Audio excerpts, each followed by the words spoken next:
Okay, ഞാനപ്പോൾ ഓഫീസിൽ പോകാൻ റെഡി ആയി കഴിഞ്ഞു. ഓഫീസിൽ ചെന്ന് ലിഫ്റ്റിൽ കയറുന്നു. അത് കഴിഞ്ഞ് വൈകുന്നേരം പണിയൊക്കെ കഴിഞ്ഞു, ഷട്ട് ഡൗൺ ചെയ്യുന്നു. ഇനി തിരിച്ചു പോരുവാണ്. Back to hostel. ഹോസ്റ്റലിലെത്തി. ഇതാണ് എൻ്റെ ഹോസ്റ്റൽ.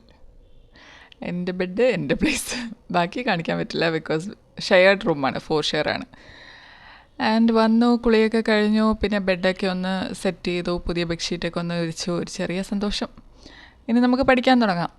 അപ്പോൾ ഇതാണ് എൻ്റെ ഹോസ്റ്റലിലെ സ്റ്റഡി സ്പേസ്. ഇതിൻ്റെ കുറച്ച് ബുക്കുകളൊക്കെ വെച്ച് ഫസ്റ്റ് ഞാൻ ചെയ്യാൻ പോകുന്നത് ഇതെൻ്റെ ഒരു ഡയറിയാണ്. ഡയറി എന്ന് പറയാൻ പറ്റുമോ, എൻ്റെ കമ്പാനിയൻ എന്നൊക്കെ തന്നെ പറയാൻ പറ്റും. എനിക്ക് തോന്നുന്ന തോട്ട്സ്, എൻ്റെ പ്ലാൻസ്, എൻ്റെ ഗോൾസ്, അങ്ങനെ എനിക്ക് തോന്നുന്ന എല്ലാ കാര്യങ്ങളും നോട്ട് ചെയ്യുന്ന എൻ്റെ ഒരു ബുക്കാണിത്. Like my best front.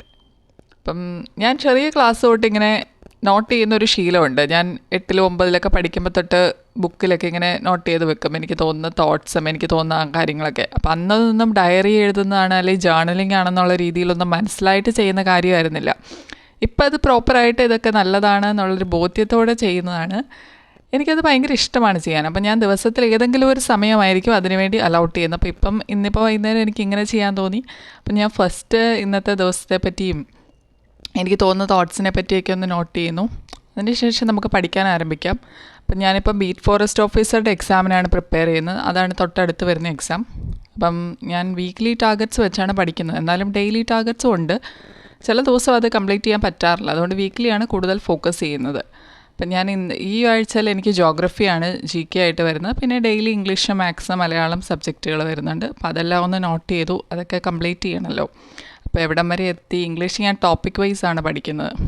എനിക്ക് ഇംഗ്ലീഷ് കുറച്ച് ടഫാണ്. അപ്പം ഞാൻ അങ്ങനെ ഓരോ ടോപ്പിക്സ് എല്ലാം എഴുതി. പിന്നെ കഴിഞ്ഞ ആഴ്ചയിൽ കറണ്ട് അഫെയർ കുറച്ച് ബാലൻസ് ഉണ്ടായിരുന്നു ചെയ്തു തീർക്കാൻ. അപ്പോൾ അതെല്ലാം നോട്ട് ചെയ്തു. നാളത്തേക്കുള്ളത് നോട്ട് ചെയ്ത് വെച്ചു. ഇല്ലെങ്കിൽ നാളെ രാവിലെ എണീക്കുമ്പോൾ എനിക്കൊരു കൺഫ്യൂഷനാണ്, ഇതെവിടം വരെയായി, എന്തായി. അപ്പം നമുക്ക് ആദ്യം ഭൂമിശാസ്ത്രത്തിൻ്റെ സിലബസൊക്കെ ഒന്ന് വായിച്ച് നോക്കാം. എന്തൊക്കെയുണ്ട്, ഇഷ്ടംപോലെ കാര്യങ്ങളുണ്ടല്ലേ.